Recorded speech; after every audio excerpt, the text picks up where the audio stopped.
Rochelle. Okay, so we're here today just to talk a bit about remote management capabilities, TR-069, and of course, the latest and greatest TR-369. And we've invited one of our partners here, Friendly Technologies, to join us and show off what they can do on that side of things. So let's jump right into it. I just want to get started. Just a brief overview of Zyxel North America, who we are and what we can offer. Zyxel has been around for over 30 years in the industry, way back in the analog modem days, and carrying that forward into managed Wi-Fi solutions for the home. In our market here, we target and work really directly with service providers to provide a solution that you can deploy and manage and take care of all your subscriber needs. And we do have a growing Wi-Fi 6 and 6E portfolio, offering the latest and greatest Wi-Fi solutions bundled into our gateways and extenders on both sides and across the board. We are TR-069 compliant. We do try to follow as best we can those broadband forum industry standards. And that's one thing we always try to accommodate is any and all ACS vendors, just like Friendly we have here today. A bit more about our customization integration. We do have a variety of services available for most of your needs, whether it be voice, video, and of course, data for internet. Features like any port, any service, prioritization of traffic, and really creating we like to call a golden configuration for your deployments specific to your needs. One major piece of that is our M-Pro Mesh ecosystem. And this is based on the Easy Mesh standards, which of course supports all of the nice features for the home user, their band steering, AP steering, bringing that intelligence into the gateways and extenders so that, we can eliminate some of the customer struggles or, their problems in the home with their Wi-Fi, working towards those health-feeling goals. And TR-069 helps us do that all remotely. Okay, so a bit more about TR-069. As I mentioned, we've always been an industry standard-based, trying to focus on maintaining those standards so that we can work with any and everyone, whether, again, it's Friendly or another ACS vendor. So the idea there is, again, so we are able to burn in the configurations, get those TR-069 settings in there so that you can deploy and remotely control these devices without having to go on site, truck roll, things like that. And that's the overall goal of remote management capabilities. The broadband industry standards is, cost saving, not having to go out and perform actions or troubleshooting steps, being able to do that all from your central office remotely, all about cost saving. And that's where we get into that a bit more. So we're able to routinely perform upgrades, configuration changes. If there's trouble, we can get a peek inside, and things like TR-069, of course, gave us the capability to the gateway. But now we're seeing that need to have more insight, more of what's going on behind the gateway, behind the CPE, more into the customer home. And that's where things like TR-369 are taking place to really give us more insight.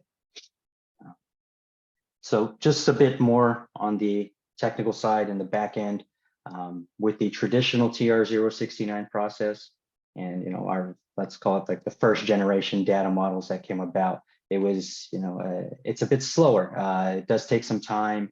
There is a lot of back and forth communication, a lot of handshaking going on.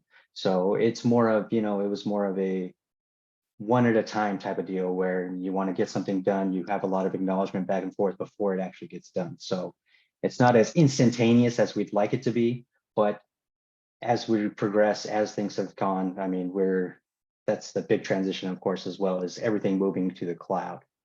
And in doing so, we're speeding up those processes. We're, not to mention the increases in bandwidth that we're seeing, services being deployed with multi-gig services now and beyond. So really, we need to keep up. And that's really what's happening in the TR-069, in the industry standard space is we're trying to keep up and speed up these processes, changing the way we handle things at the back end to make those improvements. And really, TR-369 is the answer to really get us more control, more insight into the home.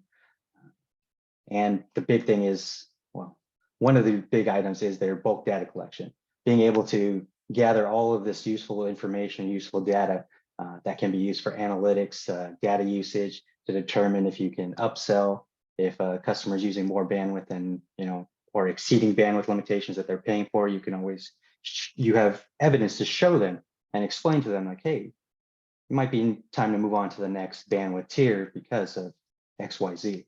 So it's definitely giving us a lot more from the service provider side, definitely a lot more insight and control over what's going on in subscriber networks.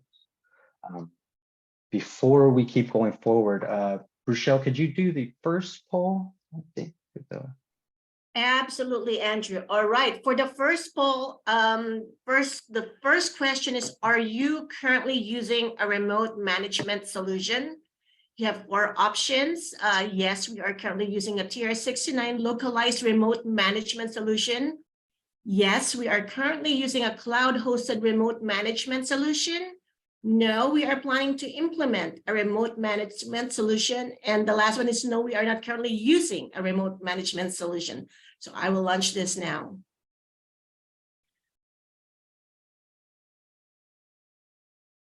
All right.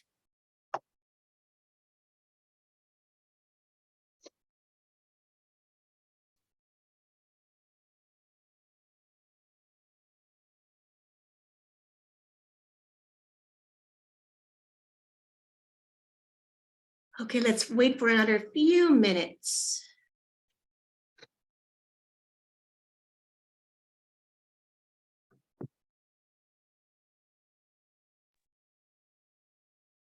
Okay, we have the winner. Yes, we are currently using a cloud-hosted remote management system rather. That's it. Back to you, Andrew.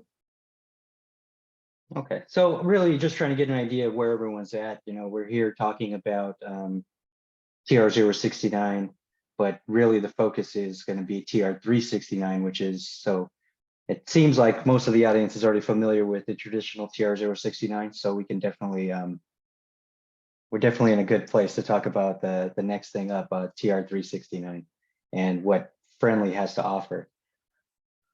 With that, I will hand things off to Svi to let us dig into what he has to say on the Friendly technology side.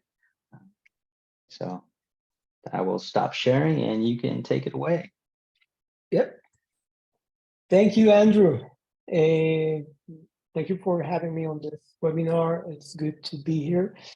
And I don't know if to say good morning, afternoon, or good evening, depends on where in the world you are currently, but I guess it's early in the afternoon for you guys. So very nice to be here. And I hope you see my screen and my slides and everything goes very neatly. So just a few words about what's on the agenda and what we are going to talk today a bit. I'm going to introduce a bit about Friendly Technologies and what we are doing in the business, and what we are doing with the TR-069 and also with USP. This is the reason that we are here today. We'll discuss a bit about bulk data transfer collection and the challenges that we have for our customers and various service providers that are using TR-069 and are going to use USP as well. We'll discuss a bit about data collection and what you can benefit out of it, like Wi-Fi resolution. And I think we'll finish with service orchestration and a look to the future about the contribution of USP and app enablement service gateway, and also a quick demo showing Zyxel devices running in parallel with different technologies. So without any further ado, let's start, let's go. So a few words about Friendly Technologies. Friendly Technologies, we're not a startup. We've been here for a while. We've been established in 1997, and we've been doing device management since 2006, a very short while after the introduction of TR-96. So we've emerged from that market, and we've been doing device management ever since. So it's quite a long time, and we have different line of products, and I'm heading all of them. However, our main line of product is still TR-069 ACS and a USP controller that we will be discussing today. We have approximately 300 plus customers around the world.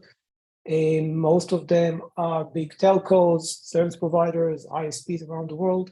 We have customers in North America, South America, in Europe, Asia as well, and also in Australia. So we are very global. In that matter, you'll find some names that you are familiar with in different continents. So I hope that this will be the only marketing from my point of view, because we are here to talk a bit about TR-369 user service platform.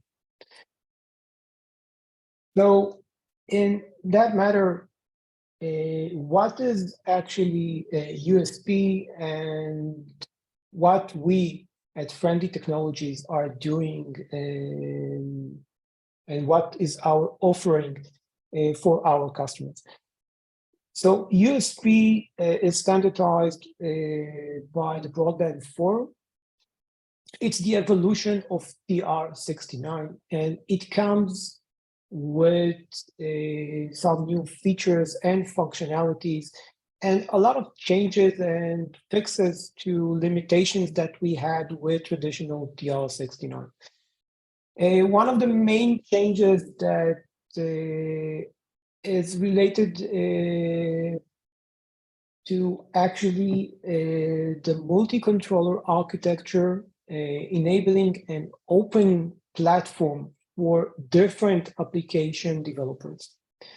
So this standard defines the architecture and the protocol requirements that will allow those developers to build USP controllers or agents and communicate with the devices.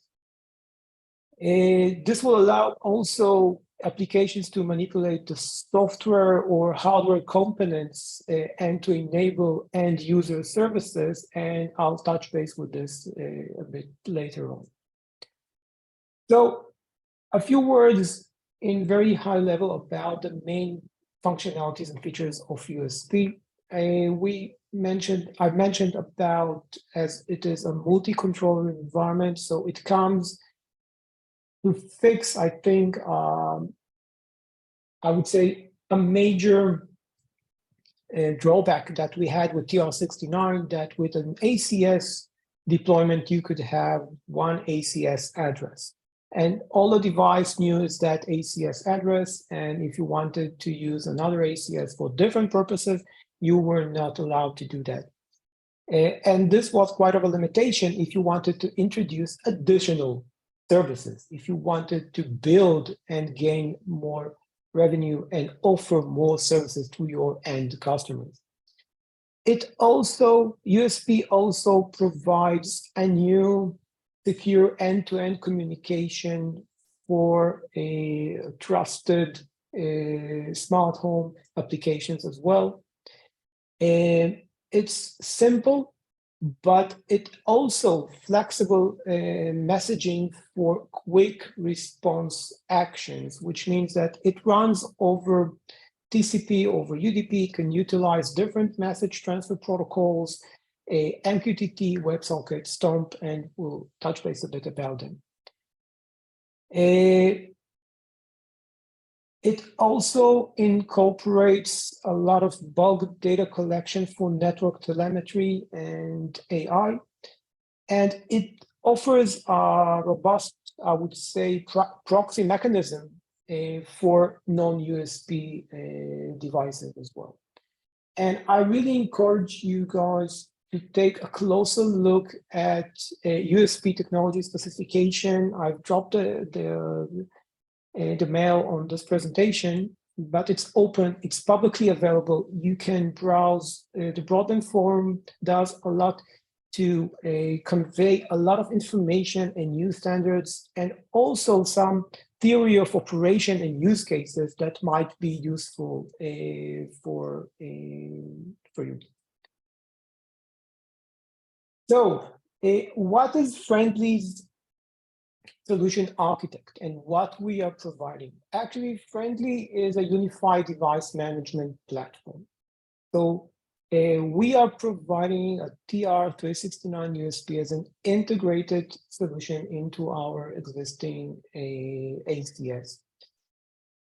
For the implementation and management of connected devices. It's also a great deal with the upcoming 5G devices. ACS, or the notion of device management, is mandatory within managing those residential gateways in the 5G era. So if you're looking into expanding into that domain, a USB controller or an ACS becomes also a mandatory part of the device management and device lifecycle management for a 5G residential gateway.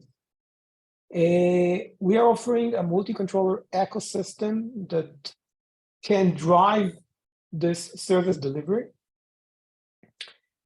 And the solution actually leverages TR specification and enables TR-369 specification and enables carriers and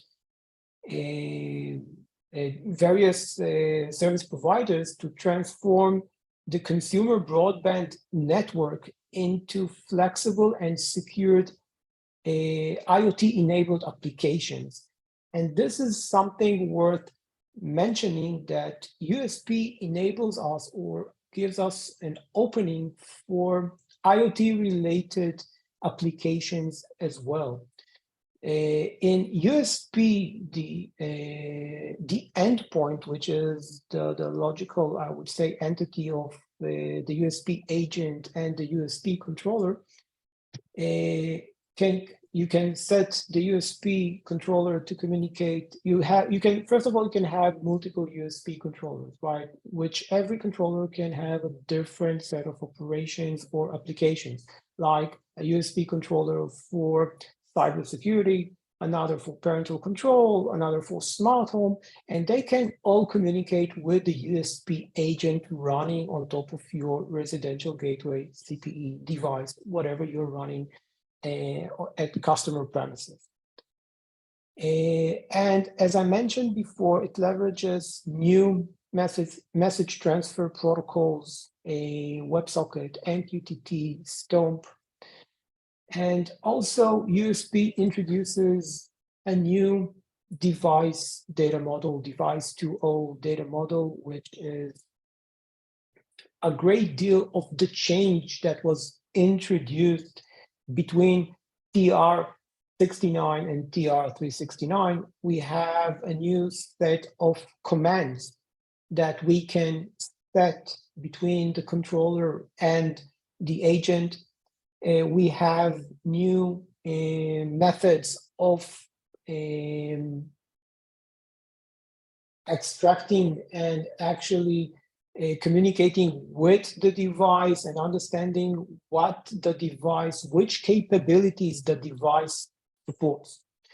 And this is all a part of the new messages that USP has to offer, like get supported DM and so on. Another thing that is quite worth mentioning is the fact that USP has an enhanced security mechanism on top of the traditional TR-069 security methods that we were using. And it's not just we're using additional transport layers and and we can implement, like if we're using UDP, so it would use DTLS over UDP or TLS over TCP and so on, because security must be prioritized in order to protect user data and prevent malicious use of the system. So USP actually brings some extensive access control and authorization mechanisms that will ensure that the data is used only by those who have been enabled by the user itself, right? So we talked quite a lot about message transfer protocols and the security of the transport layer itself. However, USP has also USP record encapsulation using end-to-end session context that will, I would say, enhance also data integrity and prevent malicious use of the data. This is another enhancement that USP actually brings on top of TR-069. So we discussed about the mechanism for authentication, authorization, and encryption. Also,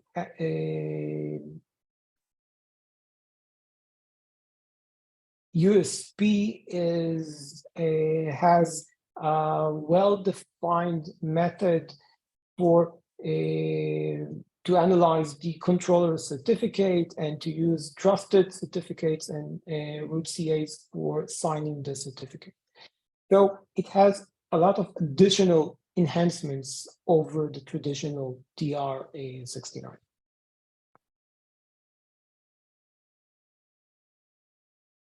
So what is the challenge?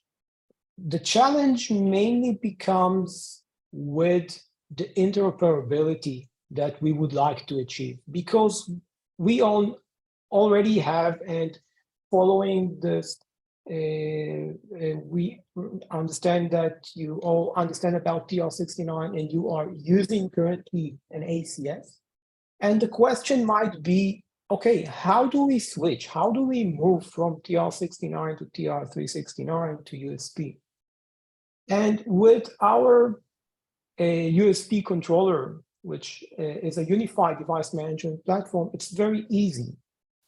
Friendly solution works seamlessly, which means that the transition would be as easy as sending a new firmware to the device reboots and registers again with our controller.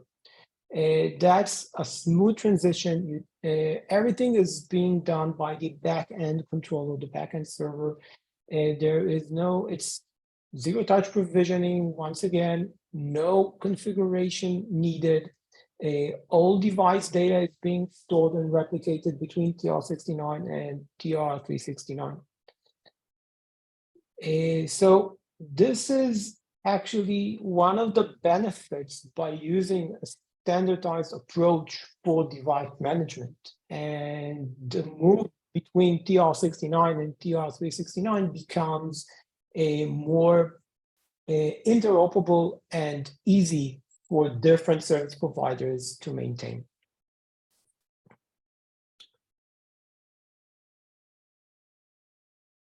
So I've touched base a bit about the introduction of a IoT with USP protocol as well. So one of the main, I would say, benefits of USP is the exposure, or a USP can also be considered as a bridge for the connected home and IoT devices. It is designed to support management of IoT devices in addition to the standard connected home devices that we have today. It actually delivers unification of IoT and smart home devices by proxying non-IP protocols like Zigbee or Z-Wave, and onboarding and managing these devices lifecycle and standardization of IoT interfaces. And it does that by introducing a new theory of operation with USP for control and sensing, because UXP extends the device data model, as we know it, the TR-181 or device to 15 today to 15.1, with additional IoT-related objects. And the main purpose is that we can connect a variety of different IoT devices using a common language. That's the main barrier, I would say, today with integrating IoT devices with various gateway solutions. You need a common way to parse the data that you're gathering from those devices, whether it's sensor or telemetry data. So you need to understand what is considered as sensor data and what is the control plane of the device, right? And this is something that USP is coming to address. So you can easily achieve by exposing device capabilities using control and sensor information. And I would say that this is why we can consider also USP as a bridge for IoT related use cases and scenarios that will be emerging in the very near future for various connected home applications. There is a lot of information about this theory of operation that you can deep dive into it with the Broadband Forum USP website. So I do encourage you visit it, and you will have some great insights about use cases, potential use cases, and things that you might be wanting to achieve within your network. So we discussed a lot about how important is USP for new technologies, for new emerging use cases, and so on. And we understand that we have a challenge here. We have more devices than we had before. We have more connected devices on our Wi-Fi network, and it's becoming, I would say, the bottleneck in our service delivery. So how can we collect all of this data with this new emerging protocol as well? So that might be a challenge. And for that purpose, bulk data becomes a necessity, right? So let's just have a quick review of what we had with TR-069 and how bulk data is actually coming to resolve this issue and for collecting data from our devices. So in the past, we had TR-069, and TR-069 can communicate just with one ACS. So in order to have a separation between management and monitored data, we had to use some network-related approach, like having a layer 7 network load balancer to parse data between management and monitor data. This is also another, I would say, network element, but it has also a cost. It has a cost in operations, it has a cost in commercial-wise, and so on. But the main thing is that the CPE is still limited. It is limited with one task. You can either do management and provisioning, or you can send monitored traffic. You cannot do both at the same time. And what is most important for service providers is to maintain the service, the ability to control the device at any time. So this is where bulk data comes in handy. And bulk data actually overcomes the challenge without adding any costly additional applications and development with the CPE. It's already there. You just need to use it. It's a function that most of the device manufacturers like Zyxel will show this in a minute. They already support this transformation or transition of data between the device and the collector. So with bulk data, you have also more transport protocols like HTTP, MQTT. As well, you could use USP event notification, which is a new message that USP introduces. And that is designed to transfer large amounts of data. The data reporting interval can be as less as 1 second, which means real-time data collection, right? Something that was quite of a challenge with TR-069 inbound notification, because if we would set the device to send a periodic inform every 1 second based on some passive or active notifications, that would cause a huge overhead on the CPE, and we would be actually losing the ability to control the CPE. But with bulk data transfer, these are different streams. We still have the stream that we can control and manage the CPE with USP. And we have another stream that the CPE opens and sends data to the collector. And the collector could be any collector. It could be your on-prem, it could be a cloud collector, and you can also add on top of that some additional applications like AI and other machine learning tools that you want to introduce. So this is how actually bulk data comes to handle this challenge. And I would say it would also be a way to the future that we could collect more and more related data from devices.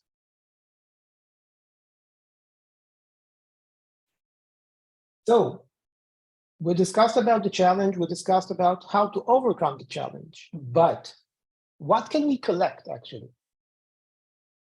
So we discussed before a bit about Wi-Fi, right? Wi-Fi elements, and there are different tools and different use cases today how to collect.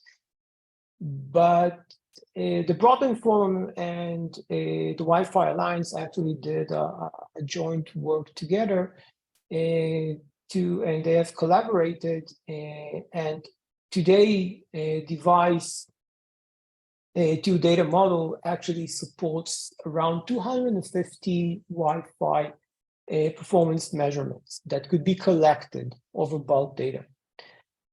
So this may assist in resolving Wi-Fi coverage, providing some proactive tools for service providers to identify a potential service degradation. You can collect performance metrics to create a user score that will say, okay, what is the score of that user and to identify the user experience, which is becoming a key factor today, because from the end user perspective, he doesn't know that the problem is with Wi-Fi and the problem might be because of neighboring interference. He sees this as a problem that becomes, or actually is due to the service, the poor service that he's getting from the service provider. Wi-Fi data elements that can be exposed are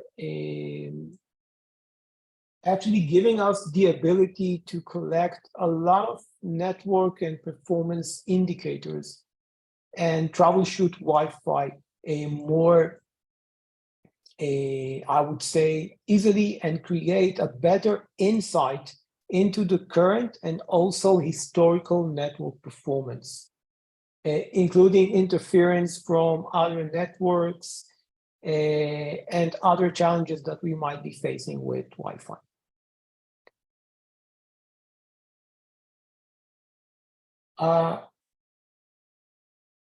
I've touched base a bit about what, not a bit, but a lot about resolution and optimization of Wi-Fi. And this is how we can, or we are creating the network core for a user. And we know what is the user experience based on information that we are reading from the device. And this is quite important because we don't need to install any other or to onboard another application on top of the router or the CPE, the gateway whatsoever. We are actually using the standard objects that the device can report. We are collecting this information, and using that information, we are showing you the user experience. This is actually revolutionary because till today, you had to onboard different clients to embed. And embedding a client is, first of all, it's costly. It has a very extended period of time that before you can go to market with that specific client. And then there are also additional issues related with the embedment process. And every time that you introduce a new router, a new gateway, a new residential gateway, you need to do the work from scratch. When you're working with an open standard like TR-069, you're getting all of this in a click of a button, right? So you don't need to do any additional work to collect this data. It's already there, it's available. All we need to have is to have an open standard that we can communicate with the device and collect some additional information. So another view for the support of mesh, of course, TR-369 and other applications are supporting already mesh today. And it goes without saying that you have a full coverage and you can get a full coverage of your end user home network. Rochelle, I think that at this point, maybe we can run the poll again and see the next poll question. Sure, Zvi. That was a very excellent presentation. Now for our second poll. Okay, is your organization considering implementation of USP during the next 12 months? Yes or no?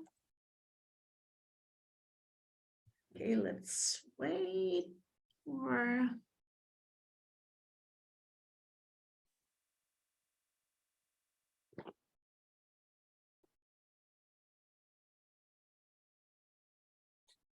Wait for a few more minutes.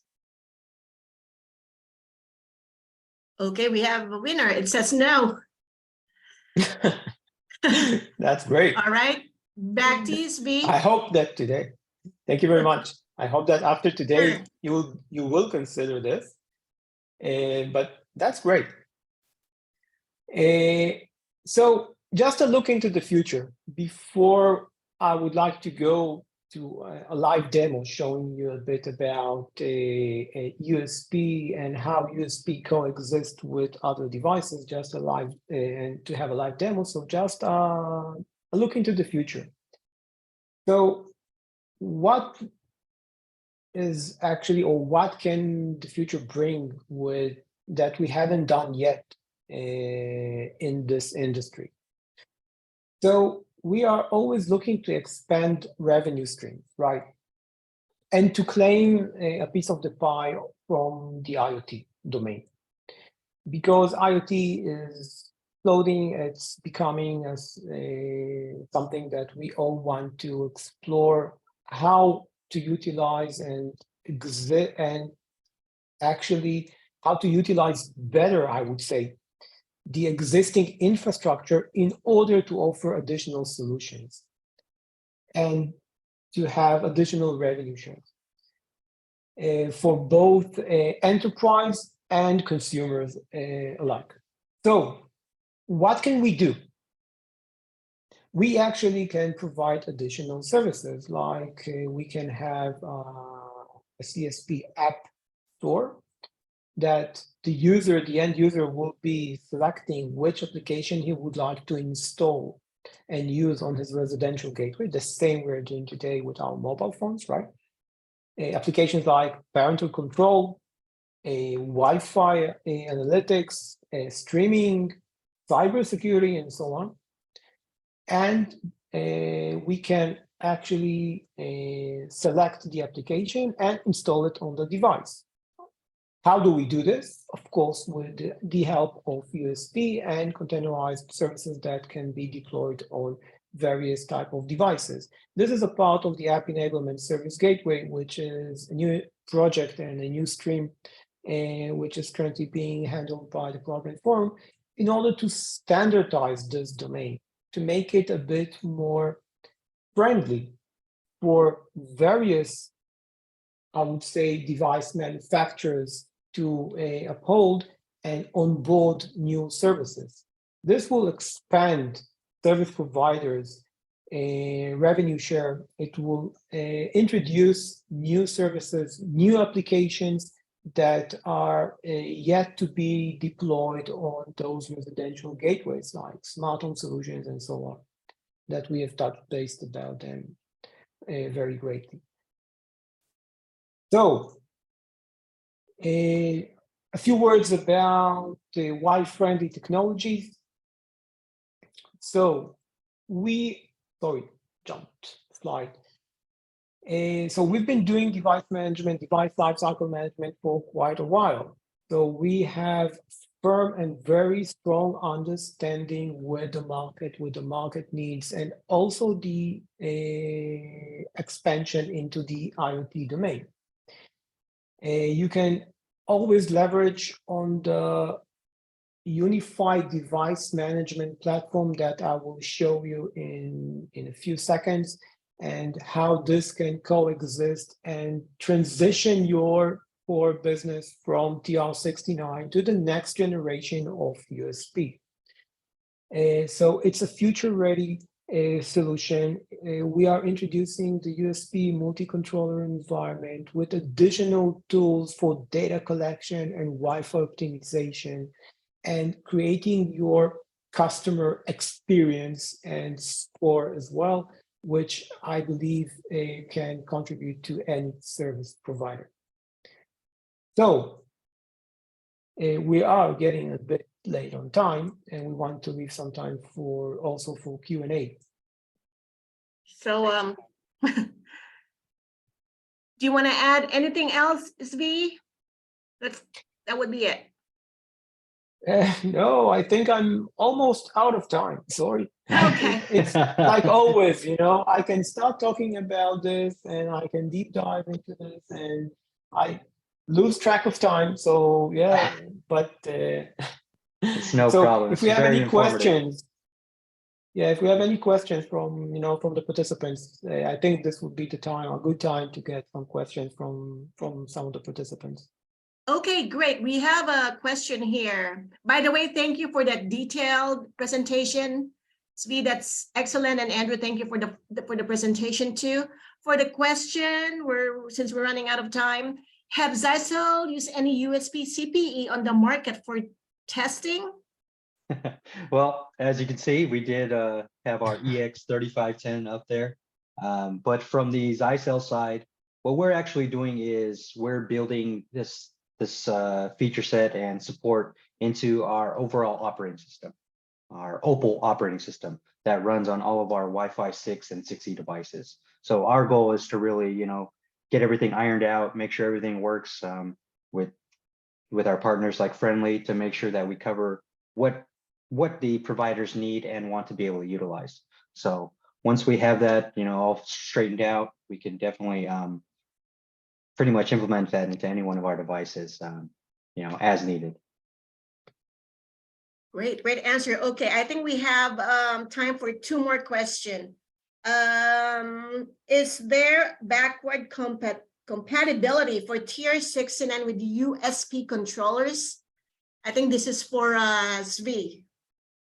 Yeah, so I think we showed this quite extensively that we can actually control on the same device management platform both TR-069 and USP.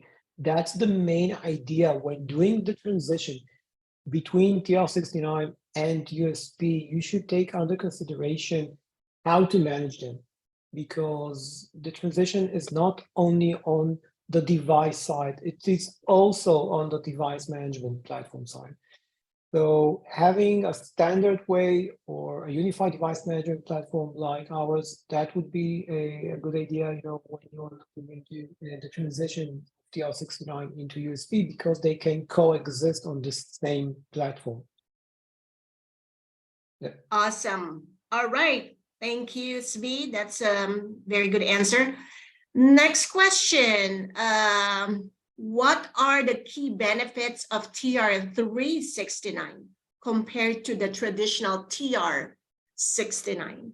I think that goes to Andrew.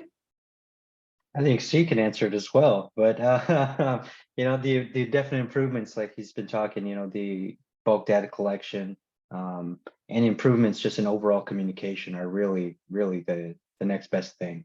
And there's eventual improvements that we're going to see as well with some real-time analytics and things like that. So go ahead. Yeah, so I fully agree with Andrew, and it's actually opens a bit the architecture that we had with TR-069, right? That we were limited to one controller. Now we can use any number of controllers that we want. Every controller could have a different service, I would say. You want one controller to do a parental control, another one would be set for cybersecurity, a third one, and they can all coexist in one network. So you have more flexibility. It is, as we discussed in the webinar, also some additional security settings, additional message transfer protocols that we could use.